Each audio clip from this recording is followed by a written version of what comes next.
screaming. What are we doing? Don't know if you're going to make it back to the station. Lots of action, no dead spots. Something going on constantly, but not the same thing constantly. When somebody gets off the ride and said, that was awesome, that was wild, that was incredible. That's an extreme ride.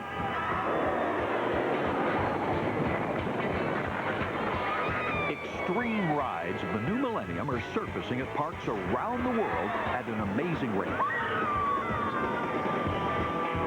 Advances in technology and computer software have spurred the creation of a new generation of highly innovative roller coasters, high-tech thrill rides, and sophisticated multi-dimensional attractions.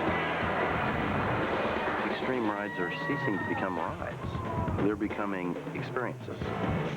They are becoming taller, faster. As technology expands and continues to grow, the rides are growing with them. Competition is fierce among designers who want to turn all this new high-tech equipment into extreme scream machines. Now everyone in the industry is going, what can I design that's going to grab the attention of the world?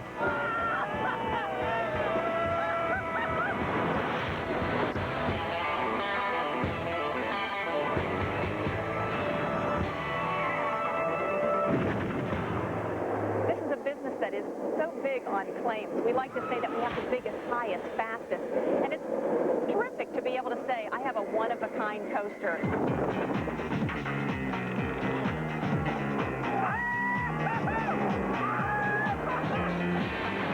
The latest extreme rides are full of cutting-edge innovations.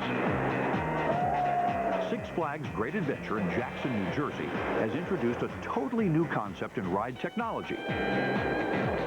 Medusa, the world's first floorless roller coaster. As in Hollywood, where you have a new action movie concept that comes out each year, the theme park has to come up with an idea that will bring the people through the gate, hopefully more than once a summer, to justify its expense and to maintain the park's attendance figures each year. Medusa is one example of the bizarre lengths coaster designers are going through these days to provide unique thrills. In the old days, our grandparents, when they rode a roller coaster, they'd ride sitting down, rolling over wooden structures.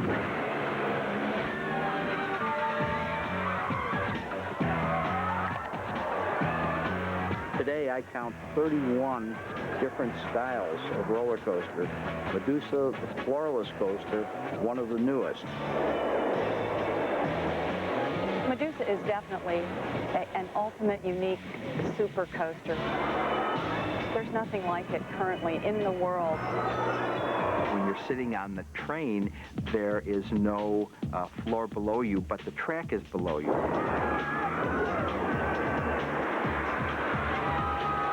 So you're going through the ride, and it's got the normal kinds of hills and loops and turns, but you feel like your feet might catch on the crossbars of the track. It adds another level of fright and scare to the ride experience. One ride on Medusa is definitely not enough. I've ridden Medusa approximately 50 times already this season. I'm sure I'll break 100 by the end of the season.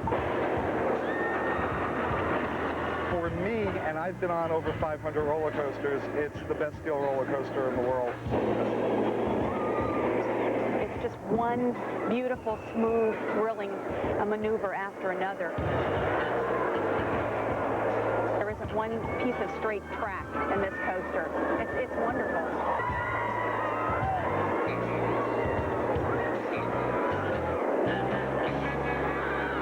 The idea of a floorless coaster is the brainchild of Swiss coaster designers Walter Boyager and Claude Malbiar. In the early 90s, B&M, as they're known in the industry, introduced the inverted steel roller coaster. B&M's inverted coaster revolutionized the coaster industry because its overhead track and ski lift-like seats let riders' feet dangle to simulate a free-flying experience. Not satisfied, B&M wanted to take the free flight concept a step further. The inverted coaster was the first step to give that freedom to the guests, removing the floor. But one of the disadvantages is the fact that you have a roof above you, which do not allow you to see the sky and to feel really free. With a floorless coaster, we have no track above you, and we don't have a floor below you. The only thing you see is the track running below you. So it gives also a feel of speed. Developing this $15 million coaster was not an overnight process. It took more than 5 years from conception to production. And Mollard calculated the speed, G-forces, and acceleration for every 36 inches of Medusa's 3,985 feet of track. By examining the exact forces working on the rider, B&M guaranteed an extremely smooth ride.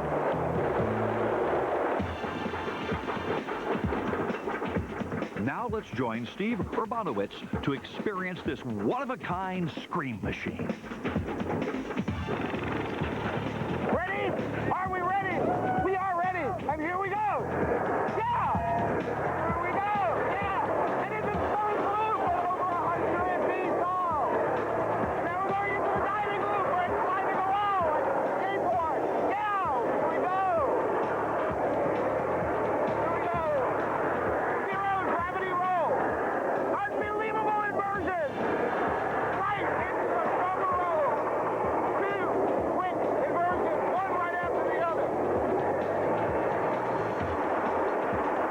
Okay, deep climb. Caught some air there. Then we're plunging into a ground-hugging carousel spin. That's a heel to a hop into a double interlocking corkscrew. Yeah, okay. Second corkscrew. Down, off, turn on to the brake. And that was an extreme ride. This program is by this show at all times. You're watching Thrills, Chills, and Spills. Last year alone, 2,500 rides were built worldwide, 1,000 in the U.S. alone. Each one vying for a record-breaking title. In Australia's Dream World, each hour as many as 800 riders ascend the $12 million giant drop. It's the tallest free-fall ride in the world, measuring a towering 39 stories high. On the other side of the planet, Alton Towers in Staffordshire, England, invested $20 million to bring extreme enthusiasts this present: Oblivion. This terrifying vertical drop coaster plummets guests 196.8 feet at 68 miles an hour, face first to confront their darkest fears.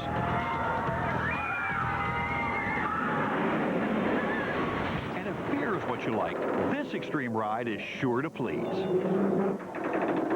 I'm afraid of heights, so that something my shrink says would be good for overcoming the fear.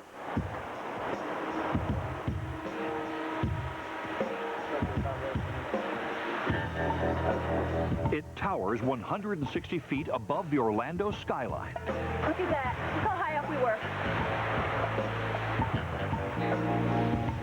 Its giant arms feature seats that spin riders upside down. Oh my goodness. It whips through the air at 70 miles per hour. Things like a Ferris wheel on steroids. It thrusts over 4 G's of force onto the rider. Oh my goodness. Both jumping. What is it? The skyscraper at Congo River Golf in Florida defies description.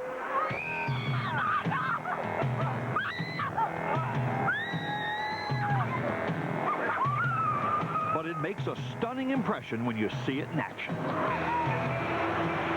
I think people call it an extreme ride because they don't have any proper category. It's not a roller coaster, it's not a carousel, it's not a whoop-de-doo, and we just don't have a good definition for it. It's like a high-speed Ferris wheel. You start the ride sitting right side up. By the time you get to the top of the ride, you're hanging upside down, baby.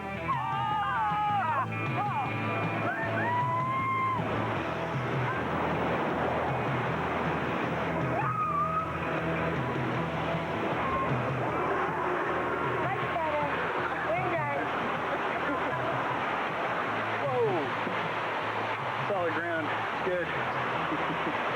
Let's go again. Come on, set us up again. No. These people are sick.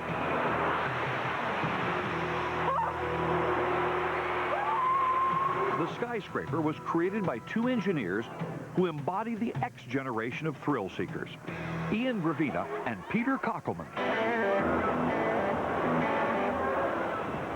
Both are world-class bungee jumpers who wanted to bring the exhilaration of that experience to an amusement park ride. We decided to leverage our technology of bungee cords and safety into a ride where we could safely launch humans 150 feet up in the air.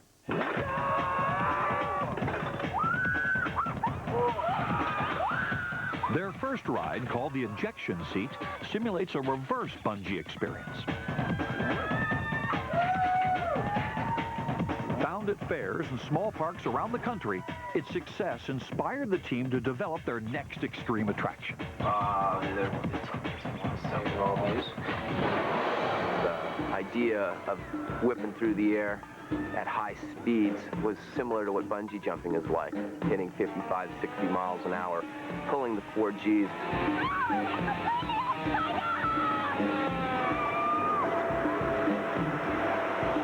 With a ride as large and fast as this, special safety features had to be designed to ensure its structural integrity. The biggest problem with amusement rides over the long term is fatigue cracking that you get when metal or any structure is repeatedly stressed back and forth. To better detect a difficult-to-see hairline crack, Gravity Works created a unique way to inspect the ride. We decided to pressurize the main load-bearing legs with dry nitrogen, which allowed somebody at the chair every time they loaded up a rider to inspect whether any of the main load-bearing legs had any cracks that would allow the gas to escape. But that safety device is only the beginning. The base of the skyscraper is made of reinforced steel and concrete. It runs 8 feet wide and goes 35 feet into the ground. The anchor bolts that attach the ride to its foundation are 12 feet long and are marked with paint to see if any movement has taken place. 5-point racing harnesses strap riders into their seats. The all-nylon webbing and D-rings are tested to withstand up to 1,500 pounds. 4 air brakes stop the ride, so riders on top can enjoy the view 16 stories above ground, while new riders are loaded down below.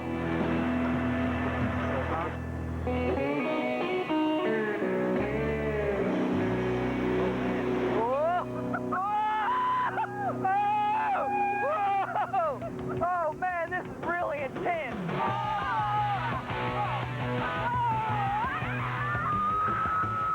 I don't like the rides that make you sick, and they generally are the rides that kind of rotate you in 2 directions at one time. This ride, the G-force is consistent in one direction, and you're really not spinning in a circle as rapidly as you are on a smaller ride. And definitely, this is not a ride that people get sick on. Yet the skyscraper's looks remain intimidating. The screams of riders don't help.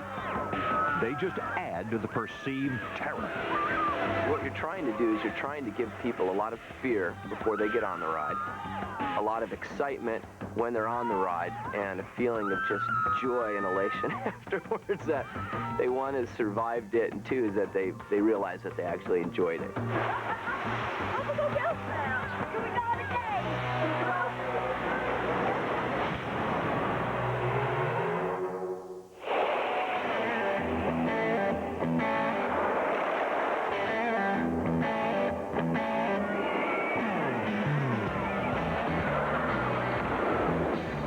In the Midwestern town of Muskegon, Michigan, appears an unlikely extreme ride. It may look like an old-fashioned wooden coaster, but step back, way back.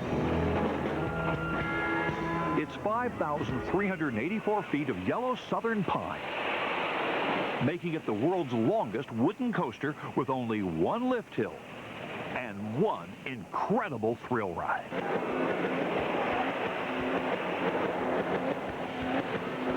It's located at an amusement park called Michigan's Adventure, and its name is Shivering Timbers.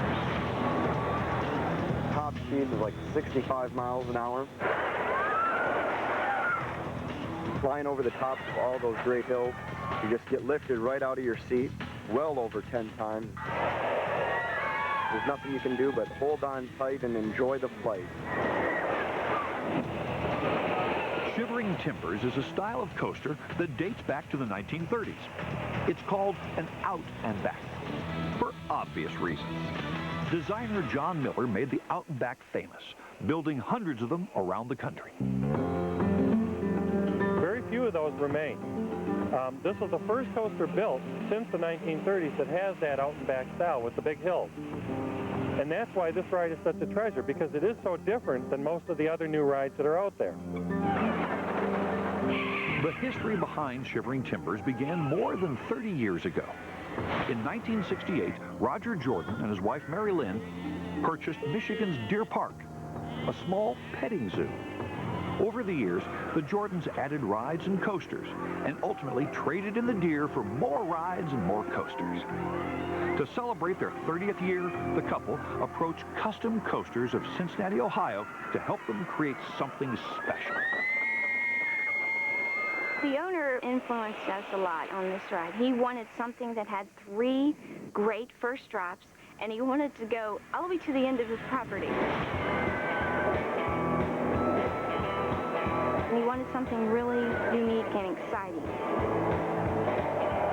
Shivering Timbers stretches over a mile long. It reaches speeds of over 60 miles per hour. But it's the 3 enormous hills at the start of the ride that set this coaster apart from all others. It has a 125-foot drop. It has a 100-foot drop. Then it also has a 96-foot drop. So there's 3 drops in a row. Once your stomach is in your throat, it stays there for 3 drops.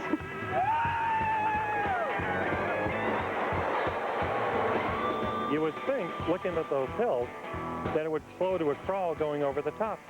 It doesn't. You hit the brake, got to be close to 40 miles an hour, and that's after 5,000 plus feet of track.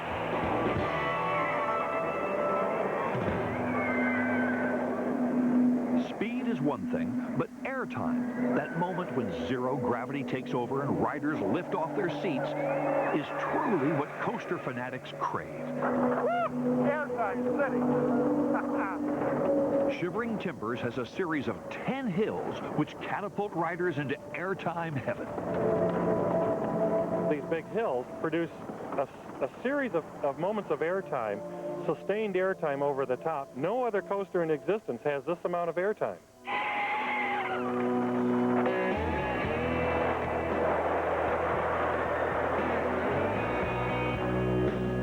On the backside of the coaster is a small portion of the track that appears oddly crooked. It doesn't look like much, but this little surprise packs a big punch for the unsuspecting rider. It's the brainchild of the maniacal coaster designing genius from the 1930s named Harry Traver. The jazz track, that's the name it used to be known as. Nowadays they call it trick track. And that's a section that's right along the ground, which tosses the riders first to the right, then to the left. It's just another exciting element that's never been seen in a modern-day coaster. So here you have a ride that's got the best of the old and the best of the new, all in one ride.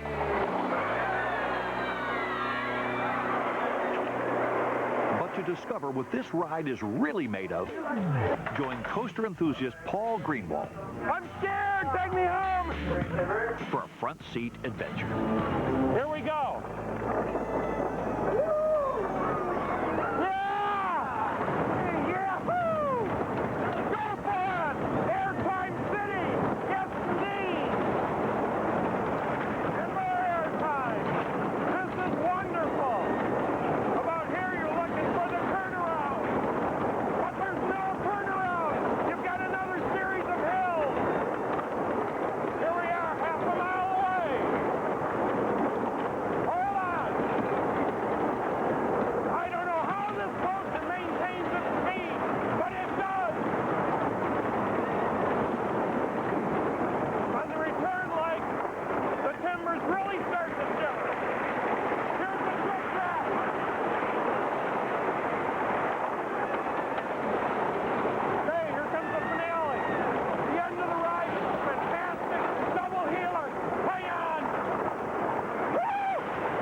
I don't care how you get here. Get here by car, get here by train, get here by plane, get here by space shuttle. Just get here and ride this thing. This is the ride of your life. Shivering timbers. Unbelievable.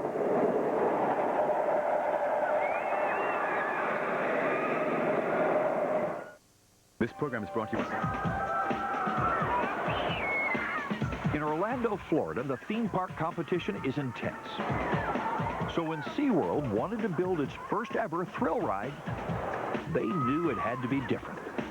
They contacted PGAV Architects to help them create Journey to Atlantis. It's a hybrid ride, one of the latest ideas in extreme attraction. Atlantis is somewhat groundbreaking in that it is a combination of rides. Its conveyance system is a flume ride. It's also a dark ride. And it's also a roller coaster. And it's one continuous experience that jumps between the three things.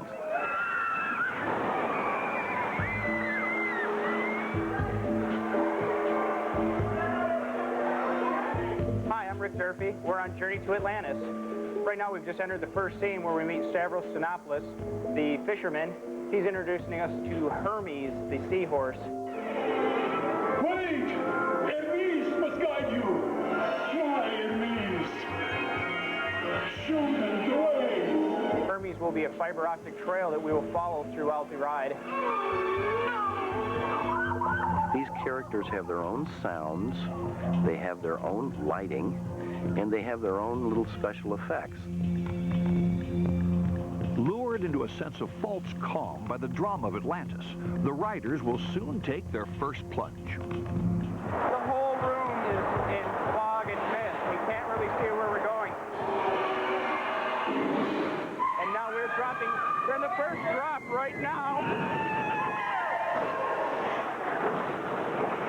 We just splashed down after a 60-foot drop.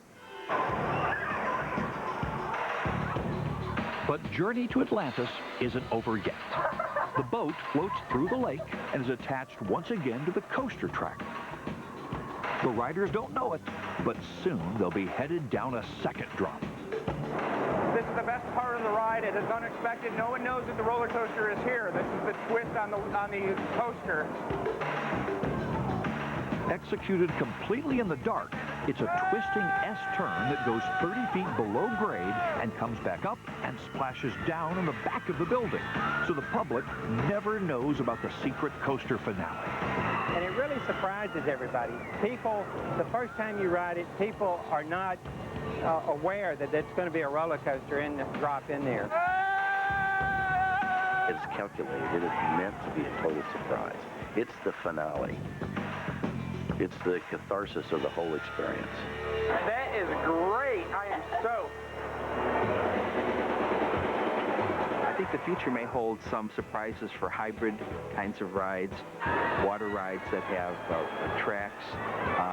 You may see water rides that will do loops, and you may see wooden roller coasters that go underwater. And there are all kinds of new ideas and concepts and ways that people are being thrilled.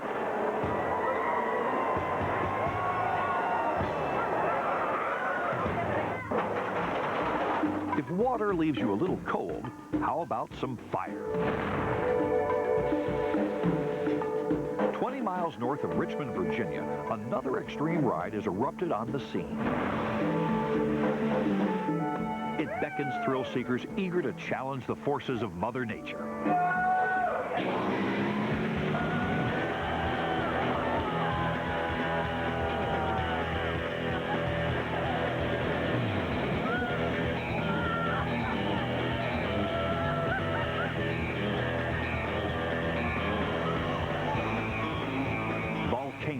Located at Paramount's King's Dominion, became the fastest suspended roller coaster on Earth when it opened in 1998. Once you're seated in the train in Volcano, right in front of every rider is a sign that says keep your head against the headrest.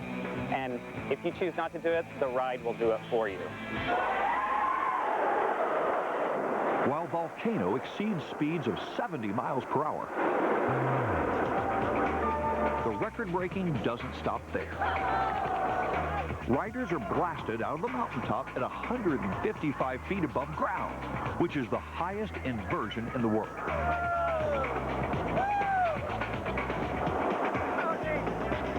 Volcano is also the first suspended coaster to use high-tech linear induction motors, or LIMS, to launch riders from the station instantaneously.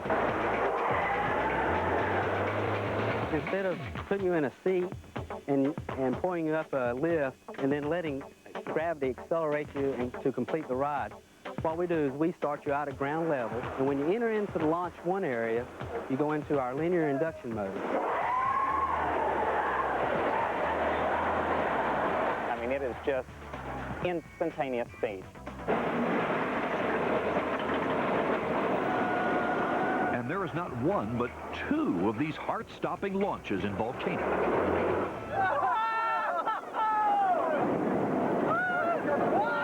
King's Dominion asked the Swiss engineering firm of Intamin to design the Volcano ride. That ride was very complex engineering for various reasons. Nobody built a linear induction motor inverted coaster with that speed at that point. Fortunately, Intamin had experience behind them. Its engineers had designed the world's first linear induction coaster, Superman the Escape, at Six Flags Magic Mountain in Valencia, California.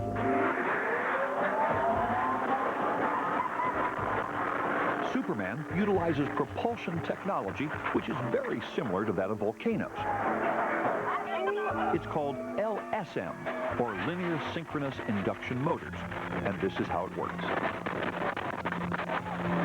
A series of electromagnets called stators line the horizontal portion of the track. Mounted on the undercarriage of each car are another set of extremely powerful magnets.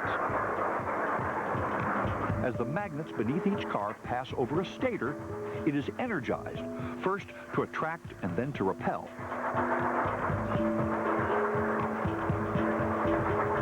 By firing the stators at a rapid rate just ahead of the vehicle, these powerful magnets accelerate the cars to 100 miles per hour in just 6 seconds.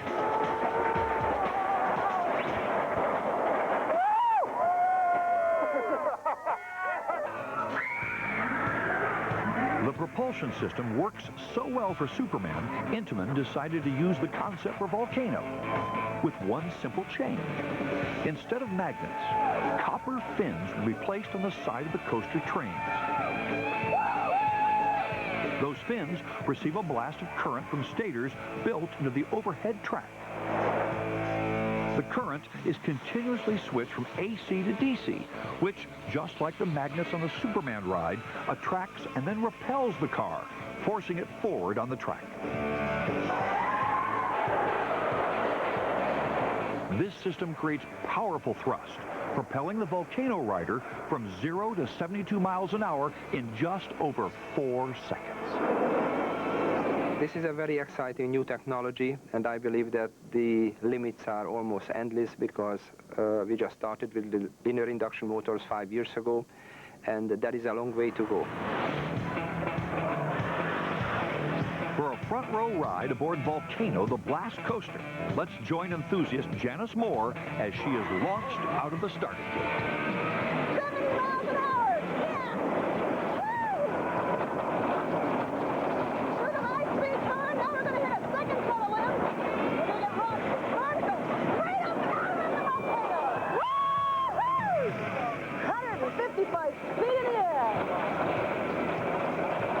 Around a fast turn, now we're going to go through the first of 3 inversions. Coaster is so smooth and so well engineered, there's no head banging. Watch out for the mountain. There we go. Woo! Down another turn. Through another height line. Whoa! Yeah! Now we're going to dive into the mountain. Woo! What speed! Yeah! That's the end of the ride. That's Volcano. For some extreme ride designers, it's all about the hills. For others, it's all about speed. But for Stan Checketts, it's both.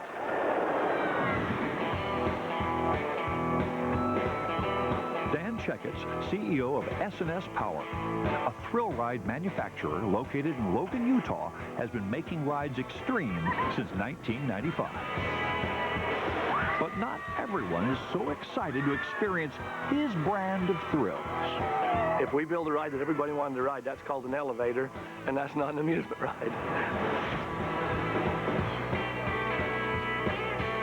S&S Power's newest coaster, the Thrust Air 2000, billed as the thrill ride of the new millennium, may be the attraction that even the biggest coaster fans think twice about riding.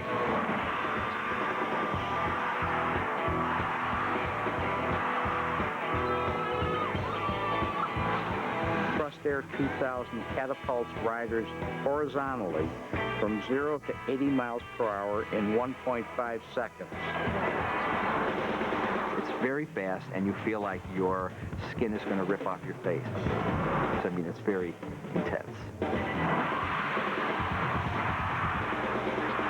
They get this incredible thrust with compressed air, a simple launch system that S&S has used for years in their free-fall attractions. They're using that same technology of compressed air to launch a ride vehicle not up in the air and back down, but straight out. Air power isn't the only difference in Thrust Air's design. There are a few other changes that set this coaster apart from all the rest. Instead of tubular steel tracks, the trains run along flat steel rails called I-beams, commonly used in building construction. They're not using polyurethane wheels.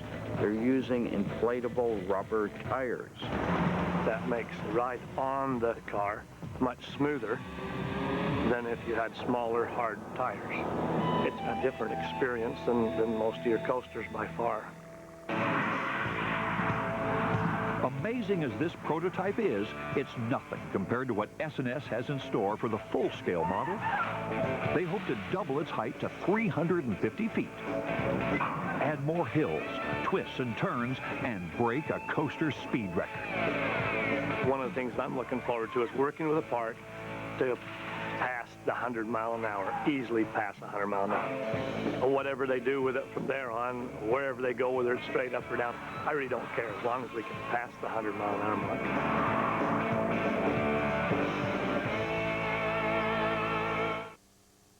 This program is heard as we give you front row seats to the highest, the fastest, the wildest thrill machines ever made.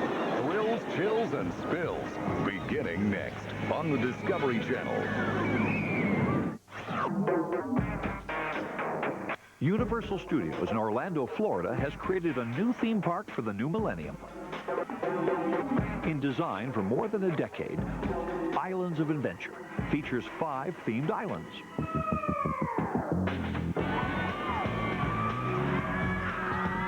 Spanning 110 acres, the park is home to some of the most exciting and technologically advanced thrill rides and attractions ever made.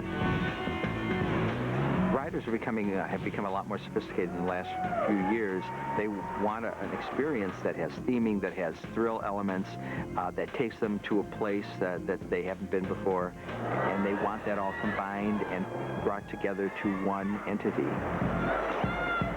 If one ride could do all that, critics agree it would be The Amazing Adventures of Spider-Man. Nobody said saving the world will be easy.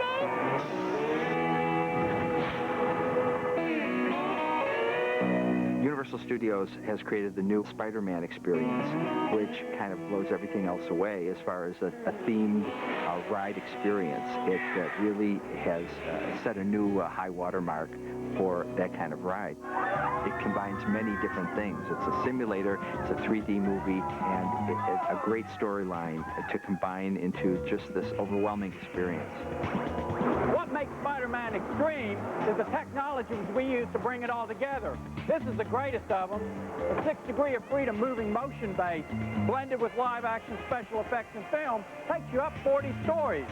We then move the audience through a curved screen 3D film that puts you in the center of the fight between Spider-Man and the evil syndicate. Now that's extreme.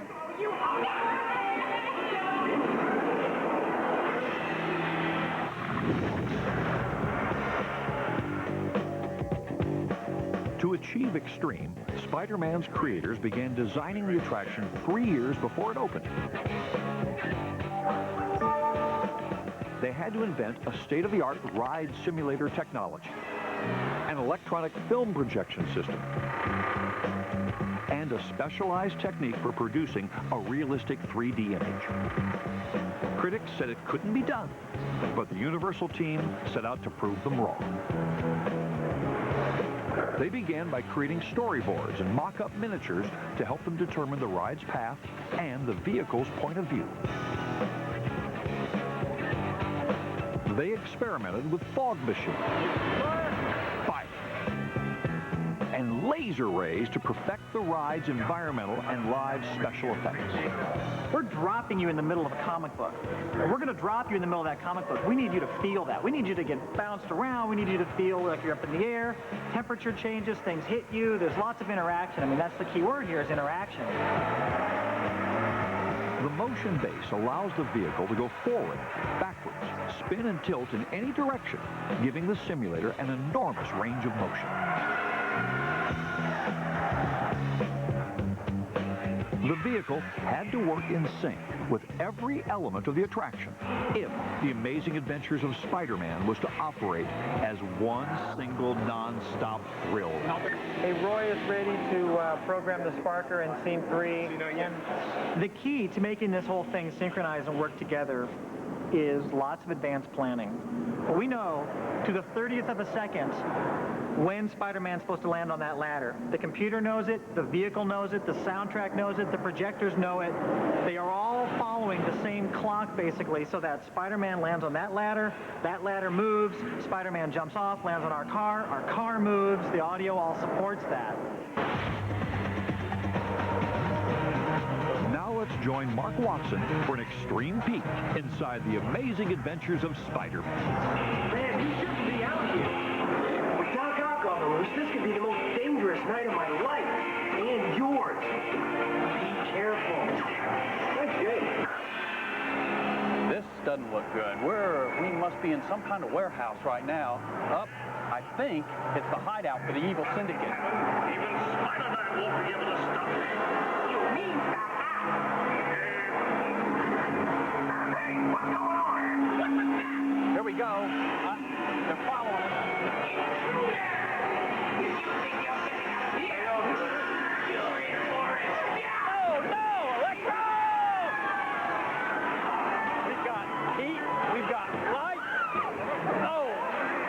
Seems like every time we turn in this thing, we're getting into trouble. Whoa! Doc, you're an expert with your hair color. The green laser means we're going up. Up. Boom. I can feel the wind. We're doing about 40 stories right now. Wait for me! You're not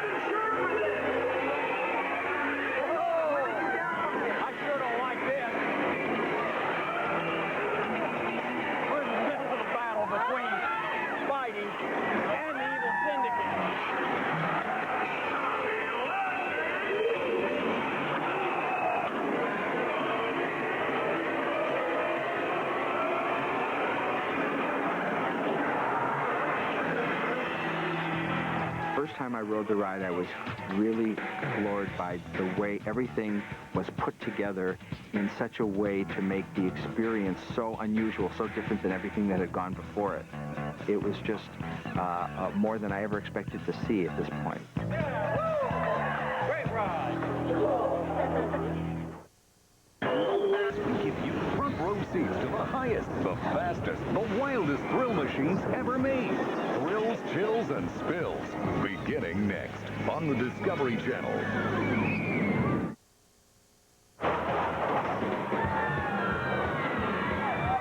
It seems like every year you see the next highest, fastest coaster, and you say, well, nobody can top that. Well, every year somebody tops the most extreme ride. The Millennium is forcing a lot of people to want to really knock your socks off. And there are a lot of record breakers coming out in the next couple of years.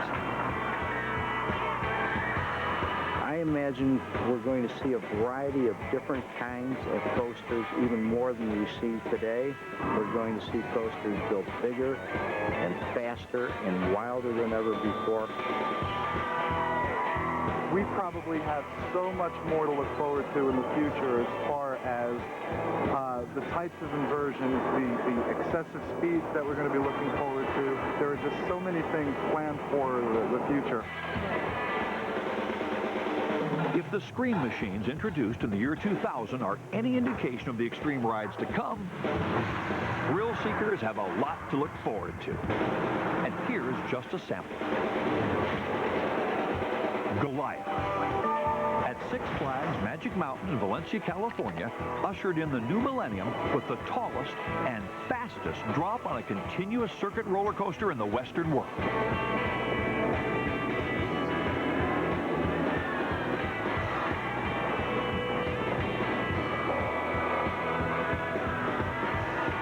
Hypercoaster's main lift is 255 feet tall, and it runs 85 miles per hour.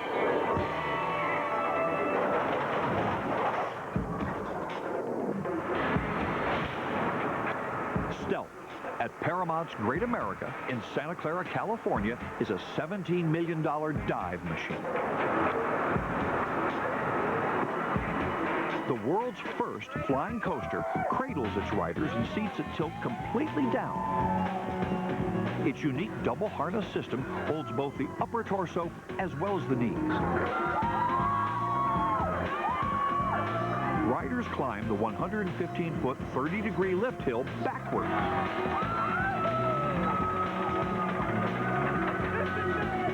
Then the passenger train completely inverts, and the riders fly straight down at up to 51 miles per hour.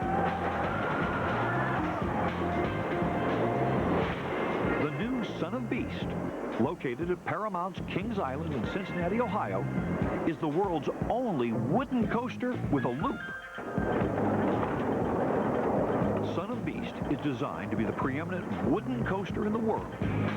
It's the tallest, the fastest, and second longest, eclipsed in length only by its forefather, the original Beast.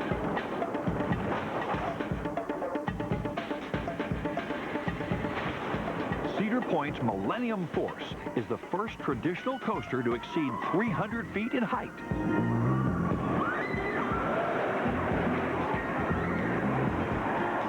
Located in Sandusky, Ohio, it sets a new record as the tallest, fastest continuous circuit roller coaster in the world. The battle for the title of the best and biggest fueled the making of Steel Dragon 2000. The goal of its designers was to obliterate the record for the world's longest coaster by creating a metal serpent measuring over 8,000 feet in length. Built for Nagashima Spa Land in Japan, Steel Dragon 2000 is a huge out-and-back twister combo with 8 hills and 7 dives, exceeding speeds of 90 miles per hour. Its designers set out to push the envelope in ultra-high-speed experience. And who knows what other extreme rides are on the horizon. We're we're always being kept on our toes by these new innovations, and we just never know what's around the next corner. Mankind has always wanted to push the limits of technology. It's in our nature to want to go further, faster, higher. There are all kinds of possibilities because people have not yet tired of pushing the envelope and riding new extreme rides.